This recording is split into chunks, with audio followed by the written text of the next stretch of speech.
വളരെ സന്തോഷം. Thank you. നിങ്ങളുടെ കലോത്സവം പരിപാടിയൊക്കെ എല്ലാം കഴിഞ്ഞ് ടയർഡാണെന്നറിയാം. എന്നാലും thank you for the energy for Alappuzha gymkhana.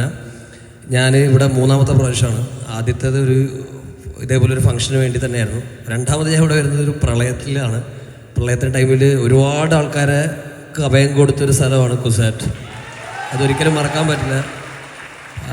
ആ ടൈമിൽ നമ്മൾ ഒരുപാട് സാധനങ്ങൾ ഇവിടെ എത്തിക്കുകയും ആൾക്കാരെ അപ്പം ആ സമയത്ത് നമ്മൾ കണ്ടൊരു കാഴ്ചയുണ്ട്, എല്ലാ തരത്തിലുള്ള ആൾക്കാരും ഒരു സ്ഥലത്ത് കൂടി നിൽക്കുന്നത്. അപ്പം ആ സമയത്തൊക്കെ സ്ട്രോങ്ലി സപ്പോർട്ട് ചെയ്തൊരു യൂണിവേഴ്സിറ്റി കൂടെയാണ്.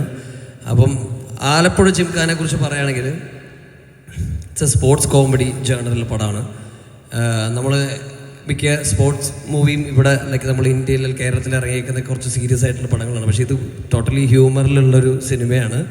എന്നാൽ നല്ല ആക്ഷനും നല്ല ഫൈറ്റും നിങ്ങൾക്ക് കാണാൻ പറ്റും. ബോക്സിങ് നല്ല വൃത്തിയോടെ ടെക്നിക്കലി അടിപൊളിയായിട്ട് ചെയ്തു വെച്ചിരിക്കുന്ന സിനിമയാണ്. And you know the team, Khalid Rahman, Jimshi Khalid. അപ്പോൾ അവരുടെ ഒരു മാജിക് ഈ സിനിമയിലുണ്ട്. കൂട്ടത്തിൽ നമ്മളും എന്തൊക്കെയോ ചെയ്തു വെച്ചിട്ടുണ്ട്. അപ്പോൾ എന്തായാലും ഇത് തിയേറ്റർ എക്സ്പീരിയൻസ് തന്നെയാണ്. ഈ പടം ഇവിടെ എത്തിച്ചേരാൻ പറ്റാത്ത നമ്മുടെ മെയിൻ ആക്ടേഴ്സ് ഉണ്ട്, ബേബി ജി ആൻഡ് ലുക്മാൻ അവരൻ. അപ്പോൾ അവരുടെയൊക്കെ എല്ലാവരും ഒരു 5-6 മാസം കഷ്ടപ്പെട്ട് ഇതിനു വേണ്ടി, ഒരു സിനിമയ്ക്ക് വേണ്ടി വേറെ ഒന്നും ചെയ്യാതെ മാറ്റിവെച്ച് ട്രെയിൻ ചെയ്ത് ഒരു 3 മാസത്തെ ഷൂട്ടിൽ നമ്മൾ കംപ്ലീറ്റ് ചെയ്ത സിനിമയാണ് ആലപ്പുഴ ജിംഖാന. അപ്പോൾ എല്ലാവരും തിയേറ്ററിൽ തന്നെ പോയി കാണുക. Thank you so much. ഒരു പാട്ട് പാടാമെന്നാണ് ചോദിച്ചേക്കുന്നത്. ഗണപതി ചേട്ടൻ ഒരു പാട്ട് പാടാമെന്നാണ് ചോദിച്ചേക്കുന്നത്. പാലും പഴവും ഞാൻ പാടില്ല, ക്ഷമിക്കണം, ഞാനതിന് പാടില്ല. കാരണം എല്ലാ കോളേജിൽ പോയിട്ട് എനിക്ക് തന്നെ പണി. അപ്പോൾ അത് നിർത്തി. ഞാൻ കഴിയുമ്പോൾ പാടാം. ഞാൻ ആലോചിക്കട്ടെ, പെട്ടെന്ന് ചോദിക്കുമ്പോൾ മനസ്സിൽ ഒന്നും വരുന്നില്ല. ഓക്കെ. സോ ഇനി നമ്മളെല്ലാവരും വെയിറ്റ് ചെയ്ത മൊമെന്റ് ആണ്. എന്താ നമ്മളെ വെയിറ്റ് ചെയ്തില്ലേ ഇപ്പൊ നിങ്ങൾ? എന്ത് വർത്തനം?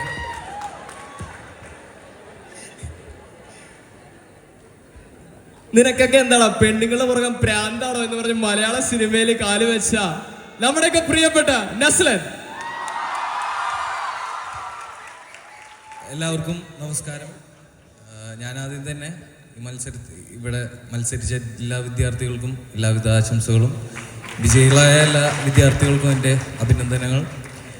സിനിമനെ പറ്റി കൂടുതലൊന്നും പറയാനില്ല എനിക്കും. നിങ്ങളെപ്പോലെ ഒരു മത്സരത്തിൽ പങ്കെടുത്ത പോലെയാണ് ഞങ്ങൾക്ക് ഈ സിനിമ. ഞങ്ങളെല്ലാവരും കൂടി ചേർന്ന് അവതരിപ്പിച്ചൊരു കലാപരിപാടിയാണ് ആലപ്പുഴ ജിംഖാന.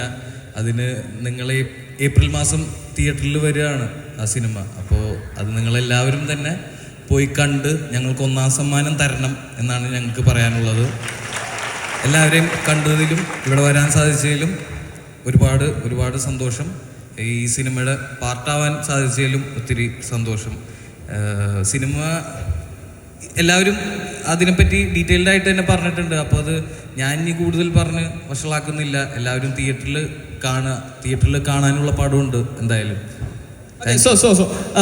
ഇതൊരു വലിയൊരു ടീമിൻ്റെ ഒരു പടമാണ്, ഒരു സ്റ്റോറി അബൌട്ട് ഫ്രണ്ട്ഷിപ്പ് അല്ലേ? അപ്പം ഈ സിനിമയുടെ സെറ്റിൻ്റെ ഇടയിൽ ഒരു മറക്കാൻ പറ്റാത്തൊരു അനുഭവം അങ്ങനെ ചോദിച്ചാൽ എന്ത് പറയും? ഒന്നൊന്നല്ല 2-3 ഇടി മറക്കാൻ പറ്റാത്ത ഇടികളുണ്ട്. പിന്നെ മെയിൻലി ഈ ഒരു ജേർണി ഞാൻ ആദ്യമായിട്ടാണ് ഇങ്ങനത്തെ ഒരു പടം ചെയ്യുന്നത്. ഇത്രയും നാൾ കൂടിയിട്ട് ഒരു പ്രിപ്പറേഷൻ ആവശ്യമായിട്ടുള്ള, അല്ലെങ്കിൽ ഒരു 6-7 മാസം അതിൻ്റെ ട്രെയിനിങ്, അതിൻ്റെ കൂടെ ട്രാവൽ ചെയ്യുക, ആ സിനിമയുടെ കൂടെ ഏകദേശം 1 വർഷത്തോളം ഒരു സിനിമയ്ക്ക് വേണ്ടി സ്പെൻഡ് ചെയ്യുക എന്നുള്ളത്. അപ്പം അത് ഒത്തിരി മീൻ ചെയ്യുന്നുണ്ട് ഈ സിനിമ. ഒരുപാട് നല്ല ഫ്രണ്ട്സിനെ കിട്ടി. പിന്നെ ഡയറക്ടർ റഹ്മാൻ ഖാനൊക്കെ കൂടുതൽ അടുത്തറിയാൻ പറ്റി. ജിംഷിക്ക, ഒരുപാട് ടാലൻറ്റഡ് ആയിട്ടുള്ള ആൾക്കാരുടെ കൂടെ വർക്ക് ചെയ്യാൻ പറ്റി. ഒത്തിരി സ്പെസിഫിക് ആയിട്ടൊരു ഇൻസിഡന്റ്.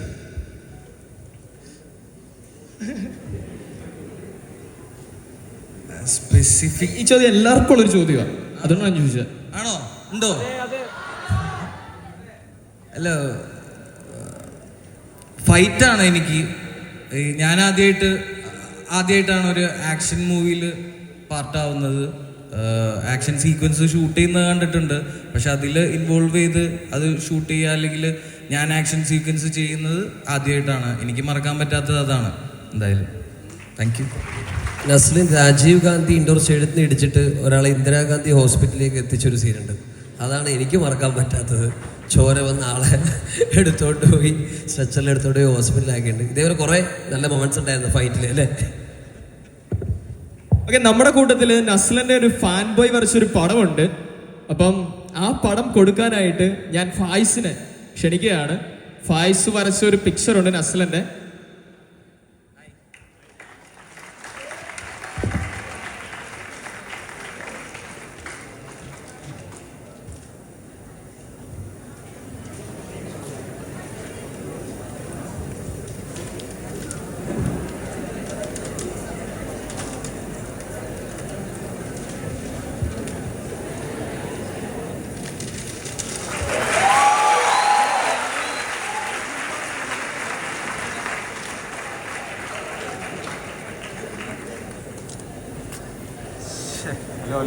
ബ്രോ അതിന് അതുകൊണ്ട് ഇരിക്കടാ ജസ്റ്റ് അതുകൊണ്ട്